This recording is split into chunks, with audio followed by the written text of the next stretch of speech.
네, 터닝포인트 출발합니다. 이번 주 마지막 장인데요. 파랗게 물들었습니다.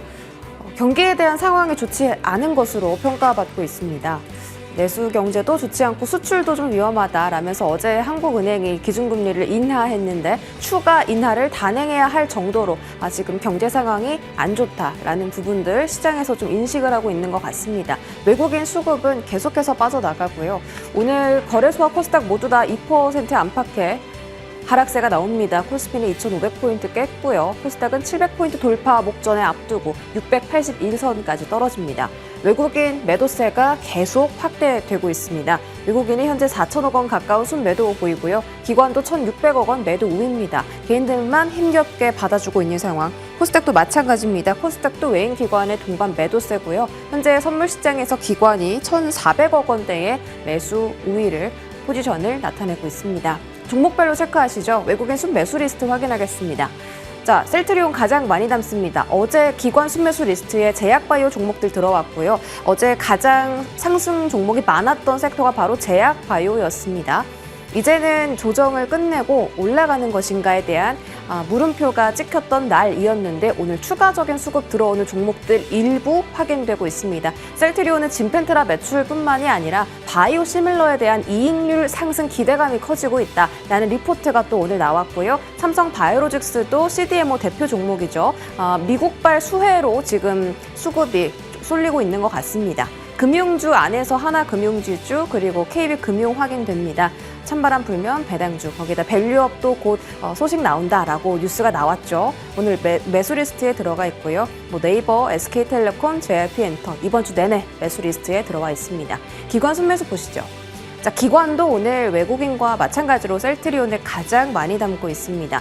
바이오 시밀러 그리고 중국발 반사 수혜에 대한 기대감이 더 커지고 있고요.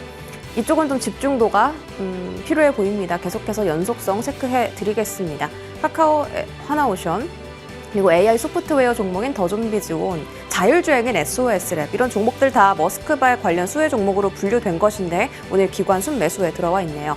자, 매도 리스트도 보겠습니다. 외국인 순매도 탑10 중에서 1등, 2등 전부 다 반도체 투톱이 차지하고 있습니다. 거기다가 시가총액 큰 종목들 위주로 다 매도세가 나오다 보니 지수가 크게 늘리고 있죠. 삼성 SDI, LG 엔솔, 포스코 홀딩스 같은 종목들, 2차 전지 종목들도 확인되고요. 기관도 최근 들어서 2차 전지 종목 좀 샀는데 오늘 다 매도합니다. 포스코 홀딩스, 삼성 SDI 확인되고요. 삼성전자, SK하이닉스, 반도체 투톱 역시나 매도 리스트에 들어가 있습니다. 코스닥 1위인 알테오젠까지 5위 자리에 들어가면서 오늘 전반적으로 좀 하방 압력이 강합니다. 오늘은 종목별 이야기보다는 어떻게 좀 투자 포인트를 길게 가져가야 하는지 자세하게 알아보겠습니다. 지금 출발하시죠.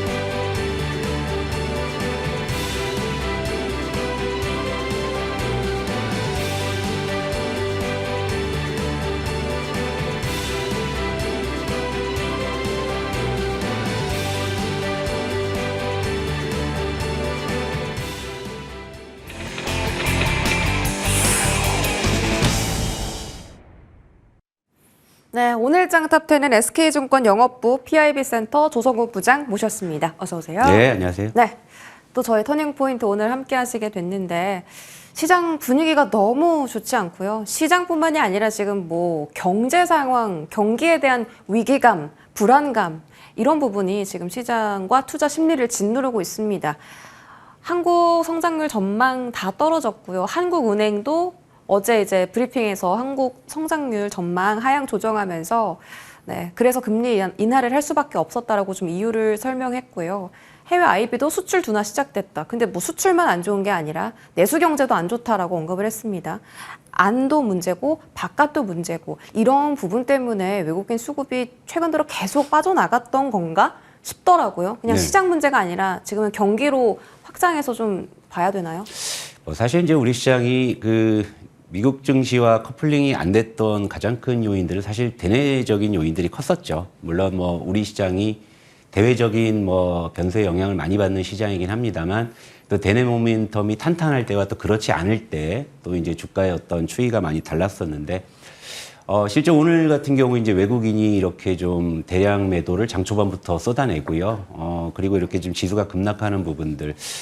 결국 이제 어제 우리 한국은행에서 이제 금리를 인하한 부분이 단초가 된 게 아닌가 이렇게 볼 수 있는데 사실 뭐 어제 시장만 하더라도 금리 인하 그 순간에는 시장이 잠깐 좀 반응하는 모습이었는데 이게 이제 이렇게 해석될 수가 있죠. 일단은 한국은행이 2달 연속으로 금리 인하를 했는데 과거로 돌아가 보게 되면 이게 15년 만에 있었던 일입니다. 15년 만에 2달 연속으로 금리를 인하했는데 그 15년 전이 어떤 때였냐면은 바로 서브프라임 모기지 사태, 그쵸. 글로벌 금융위기가 터졌을 때였거든요. 그러니까 시장에 극단적인 어떤 악재가 있었던 상황에서만이 2달 연속으로 금리를 인하했는데 이번에 이제 그렇게 인하를 하다 보니까 과거를 떠올리는 이제 투자자들은 대한민국 경제가 그렇게나 안 좋아?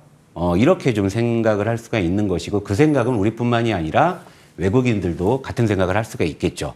그러다 보니까 오늘 시장의 급락은 어제 오히려 금리 인하가 좀 독이 된 그런 흐름들로 좀 볼 수가 있을 것 같아요. 네. 그런데 말씀 주신 것처럼 네. 경제 상황이 지금 좋지가 않고 그 서프라임 모기지 사태 때처럼 이후로 처음으로 지금 금리를 2번 연속 인하한 건데 다음 달에 또 인하할 수도 있다. 이런 말까지 나와요. 만약에 그렇게 되면 지금 국내 증시는 어떻게 되는 거예요? 일단 사실은 이제 사전적으로 보면은 그 금리를 인하한다는 거, 특히나 지금 이제 한미 금리 격차가 그나마 좀 줄어들려고 하다가 다시 벌어지는 상황이 이제 되다 보니까는요. 그러니까 아무래도 이제 환율 쪽에 조금 이제 불안감이 커질 수밖에 없는 거죠. 안 그래도 지금 1,400원을 넘나드는 그런 상황인데 금리를 차라리 올려야 좀 환율이 좀 하향 안정되는 효과를 기대할 수 있습니다만 역으로 이제 인하를 해버렸기 때문에 환율 불안이 결국에 우리 시장에 득이 될 게 없는 상황이거든요. 이런 상황에서 이제 다음 달에도 이제 인하를 전망하는 시각이 이제 높다라고 하는 부분들이 결국에 이제 당장에 좀 우리 시장이 좀 이렇다 할 실마리를 풀지 못할 것이라는 그런 좀 의구심으로 반영이 되기 때문에 오늘 유독 좀 우리 시장이 좀 이렇게 흔들리는 모습이 나타나지 않나 이렇게 보고 있습니다. 알겠습니다. 안 그래도 지금 환율이 높은데 금리 스프레드까지 벌어지면서 당연히 외국인 수급 빠져나갈 수밖에 없겠죠. 한국에 대한 매력도가 계속 좀 떨어지고 있습니다. 트럼프 트레이드 때문에 계속 시장에 그 리스크가 있었어요. 이제 내년 1월 20일에 집권을 하게 되고요. 이제는 트럼프만 보는 게 아니라 트럼프와 연준의 관계까지 같이 봐야 된다. 슬슬 이제 그 두 집단의 눈치 싸움이 시작돼서 조금 더 변동성이 강해질 수 있다라는 평가도 있는데요. 그 부분은 어떻게 저희가 대비를 해야 합니까? 글쎄 뭐 트럼프와 연준의 역학관계까지 우리가 알아야 되나 싶을 정도로 사실 그거 아니더라도 시장에 불확실성이 굉장히 크고 그런 논리는 좀 말 만들기 좋아하는 쪽에서 이제 겁을 주기 위해서 만드는 뭐 그런 뭐 프레임일 수도 있긴 합니다만 사실은 이제 우리 시장이 지금 뭐 대내 모멘텀도 약화된 상황에서 이제 트럼프라는 변수 때문에 굉장히 좀 흔들리고 있는 이런 이제 상황이다 보니까는요. 뭐 내년에 이제 트럼프가 실제로 이제 집권을 해가지고 2기 정부가 출범했을 때는 뭔가 좀 달라질까라는 뭐 기대감 뭐 이런 부분들도 가져볼 수 있겠습니다만 가장 중요한 점은 뭐냐면은 물론 트럼프라는 대외 변수의 중심에 있는 인물보다는 결국에 우리가 이제 결국에 이렇게 외국인의 어떤 좀 매도까지 환율까지 좀 어느 정도 놓으면서 내수를 어떻게든 좀 잡아야 되겠다라는 이런 어떤 극약 처방이 어느 정도 좀 효과를 보는 시점까지는 좀 시장은 어려운 국면으로 갈 수밖에 없지 않나. 그러니까 금리 인하의 효과가 실질적으로 이제 반영이 된다고 했을 때는 분명히 이제 뭐 소비 지표라든지 이런 부분들이 개선될 수가 있거든요. 그런 것들이 확인됐을 때는 또 한국은행에서는 또 통화 정책의 스탠스를 일부 변경을 할 수도 있고 또 외국인 입장에서도 한국 경제가 이제 좀 대내적으로 좀 좋아지고 있다라는 것들이 가시적으로 확인되기 전까지는 일단 시장은 좀 힘들다고 볼 수밖에 없는 거거든요. 그런데 여기서 뭐 트럼프의 연준의 역학관계까지 우리가 알 필요가 있을까요? 좀 그런 생각이 듭니다. 미국 증시의 영향, 미국의 금리 방향성의 영향보단 지금 한국의 내수 경제와 수출 경제가 더 중요하다는 말씀이신 거죠? 그것 때문에 사실 뉴욕 증시랑 커플링이 안 됐다라고 보는 게 맞을 것 같습니다. 그러면 이제 그런 경제에 대한 회복세가 확인이 되어야 외국인 수급도 돌아올 수 있다라고 말씀 주셨는데 저희가 가장 중요하게 봐야 될 어떤 트리거가 뭐예요, 그러면? 소비 지표인가요? 가장 중요한 트리거는 지금 우리가 겪고 있는 부분들이 되돌려져야 되겠죠. 지금 당장 외국인의 매도가 크게 나오고 있고 지수가 급락하고 있는 부분들 그리고 환율이 불안한 부분들 이게 계속 우리 증시의 발목을 잡고 있었던 거기 때문에 방금 말씀하신 트리거는 오늘의 반작용입니다. 외국인이 들어오고요. 환율이 안정되는 거죠. 근데 이제 1년에 최근에 좀 동향을 보게 되면 그게 지금 당장일까라는 그런 물음표가 붙기 때문에 지금 시장이 좀 투자 심리가 계속 좀 약화되고 있는 부분을 볼 수가 있고 네. 실마리를 풀자면 이런 식의 시나리오를 우리가 좀 볼 수 있을 것 같아요. 자, 2달 연속으로 금리를 인하했다라는 부분들, 물론 지금 내수 경제가 워낙에 침체돼 있고 또 가계부채라든지 여러 가지 문제가 있기 때문에 일단 그 부분을 먼저 좀 우리가 손을 대야 되겠다는 그런 판단에서 금리 인하를 한 거거든요. 네. 그러니까 대외적으로 환율로 좀 흔들리는 부분들은 아직 뭐 외환 보유고가 충분하기 때문에 힘들지만 버틸 여력이 있다 판단한 거잖아요. 그럼 결국에는 그 금리를 2달 연속으로 내린 효과가 어떻게 반영이 되냐. 물론 뭐, 부동산에 대한 부분들로 뭐 귀결을 할 수도 있겠지만 결국엔 이제 금리를 떨어뜨렸기 때문에 이자 부담은 줄어들죠. 그렇죠. 이자 부담이 줄어든다라는 것은 가처분 소득이 증가할 수 있다라는 개연성이죠. 그러면 지금 우리나라의 지금 소비가 10분기 연속 감소, 이것도 사실 굉장히 이례적이에요. 그러니까 리먼 사태 이후에 10분기 연속으로 소비가 감소한 적은 지금이 처음입니다. 그러니까 아마 한국은행에서도 이런 부분들을 고려했을 거라고 생각하고. 그럼 결국에는 그 가처분 소득이 증가한 부분들이 실제 소비 지표로 이어지는지가 가장 첫 번째 트리거가 될 수 있겠죠.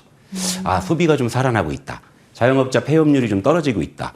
이런 부분들이 확인이 된다면 이제 서서히 좀 대내 모멘텀을 갖춰가는 그런 어떤 실마리를 풀어가는 단계가 되지 않을까. 이렇게 좀 볼 수가 있겠죠. 결국은 내수네요. 이번 금리나 통해서 가처분 소득 나오고 그게 소비로 이어지느냐. 그리고 자영업자 폐업률도 말씀하신 것처럼 좀 급증하고 있다는데 그것이 어느 정도 좀 잠잠해지느냐라는 내수적인 포인트를 두면 이제 외국인 수급 회복에 대한 힌트도 얻을 수 있겠다라는 점 챙겨주셨고요. 저희 그럼 투자 전략 쪽으로 넘어가 보겠습니다. 사실 시장이 이렇게 힘들 때 안 쳐다보고 싶잖아요. 하지만 그 기회를 활용해서 또 수익을 챙기시는 분들도 계실 거고요. 지금 시장에서는 뭐 사실 주도 섹터를 알 것이 없고요. 그냥 테마 트레이딩 정도입니다. 저희가 포지션을 이 시장에서 어떻게 잡아야 될까요?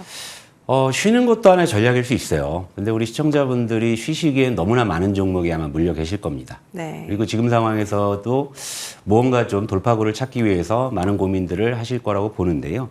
근데 지금 상황에서는 결국에는 지금 반도체 2차 전지를 비롯한 우리 시장 시가총액 최상위 섹터에 대한 불확실성이 지금 큰 상황이기 때문에 단기적으로 지수가 좀 이렇게 드라마틱하게 반전하기는 쉽지 않은 상황이죠. 그러다 보니까 이제 시장의 수급이 자연스럽게 뭐 방어주라든지 뭐 일부 테마주라든지 이런 쪽으로 몰려들고 있는 것이고요. 그러니까 이제 그런 쪽에 대해서 뭐 좀 수익의 기회를 본다면은 뭐 트레이딩 전략 정도는 가능할 수 있겠죠. 하지만 전체적인 방향성에서는 지금은 일단 현금을 최대한 확보해 놓는 쪽도 좋은 전략이 될 거라 보고 있고요.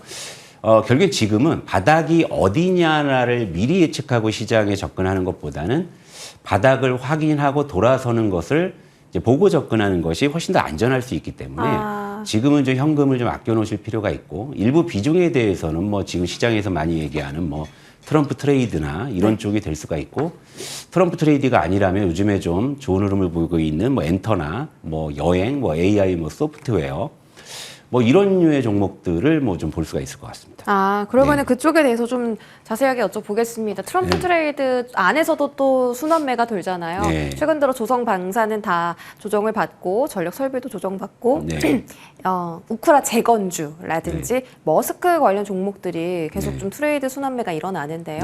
이쪽에서 좀 그나마 긍정적으로 보는 테마도 있으십니까?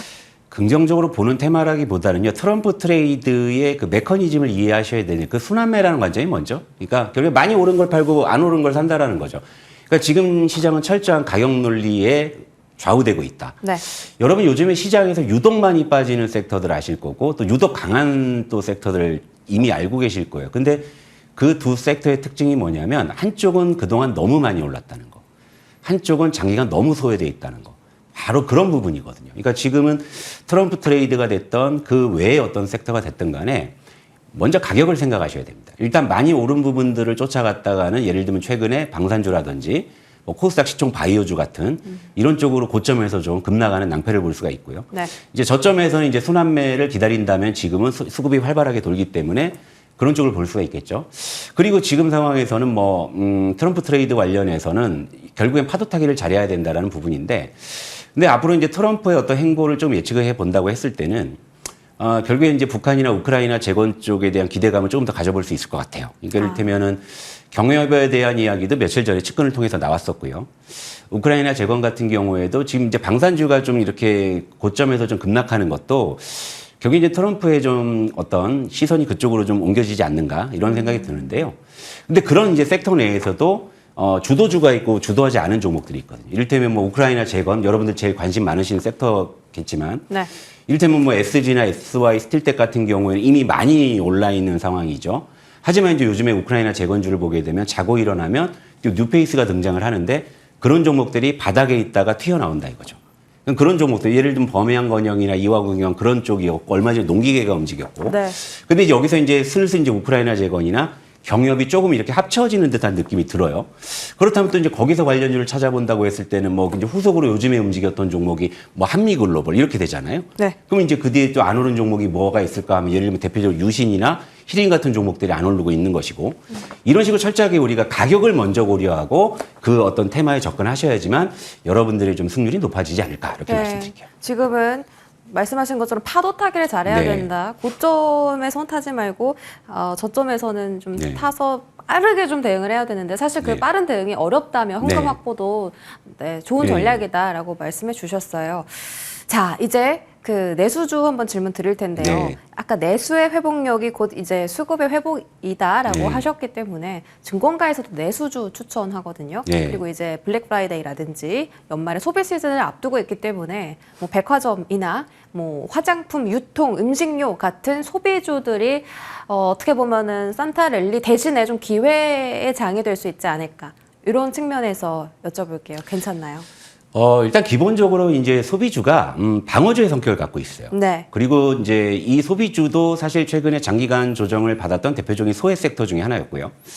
하지만 이제 최근에 뭐 중국의 무비자 이슈라든지 해서 여행 항공주를 중심으로 이제 바닥권에서 꿈틀대기 시작을 했고, 자, 이제 금리 인하를 했잖아요. 결국에 이제 아까 말씀드린 가처분 소득의 증가 효과가 단기적으로 반영될 수 있는 타이밍이긴 한데, 그게 공교롭게도 또 연말 소비 시즌하고 겹쳐 있잖아요. 겹쳐요. 그러니까 단기적으로 소비주는 시장 대비해서 좀 선전할 모습을 보여줄 수는 있습니다만, 네. 하지만 10분기 연속으로 감소했던 이 소비지표가 결국에 바닥을 찍고 완전히 이제 돌아 나가기 위해서는 가처분 소득의 증가만 가지고는 안 되죠. 결국에 실질 소득의 증가까지도 병행이 돼야 되겠죠. 그런 부분까지는 아직은 좀 불확실하죠. 그게 될지 안 될지 모르죠. 그러니까 지금은 그냥 당장의 어떤 우리가 눈앞에 있는 것만 집중을 하자면은요, 소비주는 뭐 금리 인하에 대한 어떤 효과를 단기적으로는 좀 누릴 수 있는 가능성이 있다, 이렇게 말씀드릴게요. 네. 알겠습니다. 단기간 회복은 가능하지만 어쨌든 근본적인 문제는 실질 소득의 증가까지 이어져야 한다. 꼬집어 주셨습니다. 반도체 확인해 보겠습니다. 반도체 투톱의 주가 흐름이 심상치가 않고요. SK 하이닉스마저도 지금 15만 원 선까지 내려왔습니다. 19조 던졌는데 절반을 다 삼성전자에서 팔았고요. 뭐 그렇다 보니까 코스피 지수도 지금 뭐 상방이 완전히 닫혀 있습니다. 반도체 투톱 어제도 팔고 오늘도 팔고, 단순 그냥 지수를 누르기 위함인가요? 반도체 업황이 안 좋아서인가요?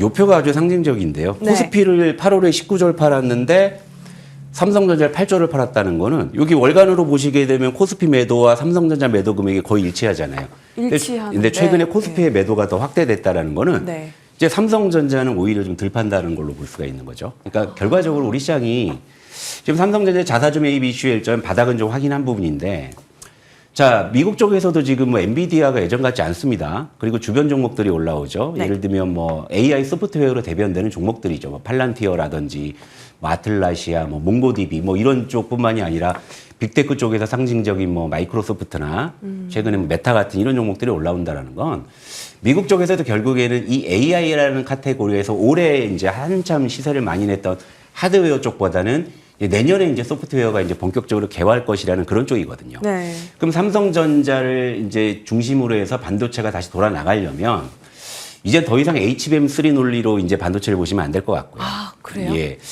삼성전자는 사실 제가 뭐 주가가 많이 빠져서 여러분들 걱정이 많으시겠습니다만 제가 삼성전자를 좋게 보는 이유는 삼성전자는 글로벌 IT 기업 중에 가장 사업 포트폴리오가 다양한 글로벌 빅테크 기업이죠. HBM만 있는 것이 아니다. 단순히 메모리, HBM 뭐 이런 것뿐만 하는 게 아니라 뭐 파운드리에 디스플레이에 그리고 가전. 자, AI 소프트웨어가 개발됐을 때 그 다음에 따라붙을 수 있는 부분들이 뭐죠? 결국에는 디바이스죠. 우리가 쓰는 휴대폰, 태블릿, 심지어 가전, 로봇, 자동차까지. 네. 결국 이제 내년에 온 디바이스에 AI가 본격적으로 개화하는, 왜? 소프트웨어가 개발되면 될수록 탑재가 돼야 되거든요. 그런 관점에서 본다면 삼성전자는 오히려 이 저점을 딛고 나서 올라올 때는 오히려 온 디바이스의 AI 쪽에 대한 모멘텀으로 올라오지 않을까. 전 그렇게 조심스럽게 전망을 하고 있거든요. 근데 이제 더 이상 이제 반도체주를요, 이제는 HBM3로 보는 것은 이제는 조금 지나가지 않았나. 전 이런 말씀 드리고 싶습니다. 네. 그럼에도 불구하고 삼성전자를 긍정적으로 보시는 이유를 말씀해 주셨고, 정말 그러네요. 삼성전자를 팔면 원래 코스피를 파는 거였는데, 네. 이제 그 비율이 굉장히 삼성전자가 가져가는 매도 비율이 되게 낮아졌습니다.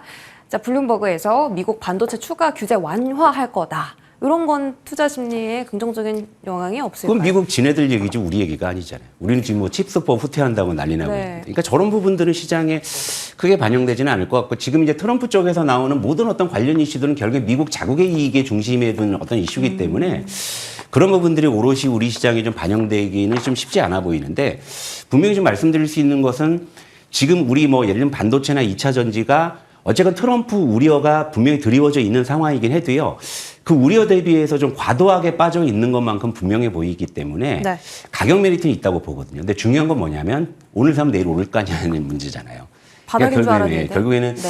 일단은 가격이 싸다라는 영역에 있는 것은 분명하지만 본격적인 어떤 반등을 하기 위해서는요, 네. 앞으로 하나둘 풀어나가야 될 숙제가 좀 많다라고 볼 수 있습니다. 알겠습니다. 이런 이슈는 지금 네. 작용을 하지 못할 수 있다라는 부분 체크해 주셨고요. 조금 전에 삼성전자가 HBM만 있는 게 아니다. 네. 그래서 좋다라고 하셨거든요. 네. HBM에만 좀 집중하고 있는 SK 하이닉스는 그럼 어떻게 보세요?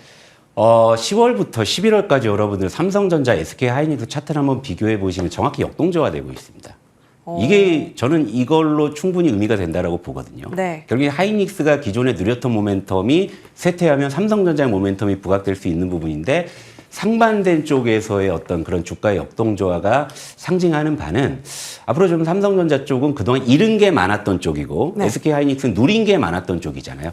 자, 아까 말씀드렸죠. 지금 실제 시장을 철저하게 가격 논리로 움직이고 있다는 점.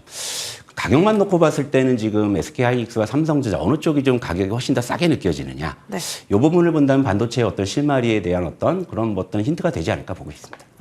알겠습니다. 지금 일봉만 보더라도 역동조화가 되고 있다라고 말씀 주셨고요. 사실 그 하드웨어 쪽 반도체 칩 관련 뭐 소비 부품 장비, 소재 부품 장비주의 수급이 다 소프트웨어로 몰렸고, 말씀 주신 것처럼 미증시에서도 그런 현상이 일어나고 있습니다. 소프트웨어가 잠깐 반짝 올랐다 말 줄 알았는데 생각보다 조금 더 파동을 만들어내고 있어서요. 이쪽에 대한 시선은 좀 어떠세요? 단기입니까? 중기입니까? 요즘에 이제 네이버를 비롯해서 한글과 컴퓨터, 더존비존, 엠로 이런 AI 소프트웨어 쪽에서 지금 대표적으로 거론되는 이런 종목들의 특징은 기본적으로 3분기 실적이 굉장히 좋았는데 주가가 밑에 있었거든요. 네.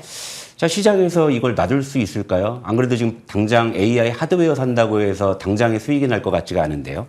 그다음에 자연스럽게 수급이 그쪽으로 들어갈 것이고, 오늘도 뭐 예를 들면 이제 외국인의 어떤 순매수 상위 종목들을 보게 되면은 뭐 예를 들면 네이버가 포진이 돼 있죠. 그렇죠. 뭐 이런 부분들. 그 기관 쪽은 카카오에 집중을 했던가요? 아까 보니까. 네. 자, 이제 그런 것들이 지금 이제 수급에도 반영이 되고 있는 부분이니까, 물론 이게 갑자기 AI 소프트웨어가 확 꺾어지고 반도체가 드라마틱하게 반전을 한다? 그렇다면 삼성전자가 최선두에 설 수도 있겠지만, 지금 당장은 그런 기대감을 시장에서는 크게 갖고 있지 않는 것 같아요. 결국엔 눈앞에 있는 부분들에 더욱 집중이, 그러니까 예를 들면 어제 오른 게 오늘도 오를 것 같고, 그리고 이제 눈앞에 있는 배당 같은 거, 그래서 금융주에 대한 매수가 집중된다든지, 그러니까 시장을 좀 길게 보기보다는 좀 짧게 보는 어떤 그런 심리가 우위에 있다, 이렇게 볼 수가 있겠네요. 알겠습니다. 마지막으로 바이오 여쭤보면요. 오늘 외인 기관의 순매수 리스트 1등이 셀트리온이고요. 셀트리온 이외에도 어제부터 좀 삼성 바이오로직스라든지 리가켄 바이오도 반등 성공하고요. 네. 금리 인하 때문에 바이오가 또 수혜 얻을 수 있다는 얘기 나오는데, 바이오에 대한 시선은 어떻게 가져갑니까? 그러니까 금리 인하가 바이오에 소외가 된다는 그 논리가 사실 저는 좀 약간 빈약한 게, 금리를 인하하면은 바이오 기업이 이제 싼 이자로 자금을 조달할 수 있다라는 측에서 수혜주로 많이 거론을 하는데 그건 역설적으로 우리 바이오 기업들의 재무 상황이 그렇게 좋지 않다라는 방식이기 때문에 네. 이걸 호재라고 꼭 수혜라고 봐야 되느냐 싶은데요. 근데 최근에 이제 코스닥 시총 바이오주들이 바로 그런 루머 때문에 많이 빠졌죠. 네. 펩트론도 유상증자 한번 이슈가 있었고 예. 최근에 알테오젠도 그런 루머가 있었고요. 근데 그 두 종목의 특징은 뭐냐면 올해 굉장히 많이 올랐다는 거죠. 맞아요. 근데 최근에 바이오가 많이 흔들린다고 하지만 오히려 코스피 시가총액 대형 바이오주들 오늘 예를 들면 셀트리온이나 삼성바이오로직스가 조정받았다가 어제 황제주로 복귀를 했고요. 이런 것들을 본다고 하면 코스피 시가총액 상위 대형 바이오주들은 적어도 그런 어떤 자금 조달의 이슈에서는 자유롭잖아요. 이익을 꾸준하게 냈고 이제 산에 충분히 어떤 유보금이나 현금들이 있기 때문에 기초 체력 이슈네요. 그래서 상대적으로 이쪽으로 수급이 몰리는 것도 있고요. 셀트리온은 최근에 개별 호재들도 나오고 있는 상황이니까 우리 지금 바이오 쪽은요. 고점에서 많이 조정받은 뭐 코스닥 시총상위 바이오주보다는요. 이제 충분히 기간 조정을 거치고 반등을 시도하는 코스피 쪽으로 조금 더 시선을 옮기시는 게 그나마 좀 무난하지 않을까 이렇게 보고 있습니다. 좋은 말씀 감사합니다. 바이오까지 전략 좀 세워봤습니다. 지금까지 SK증권 조성환 부장과 함께했습니다. 고맙습니다.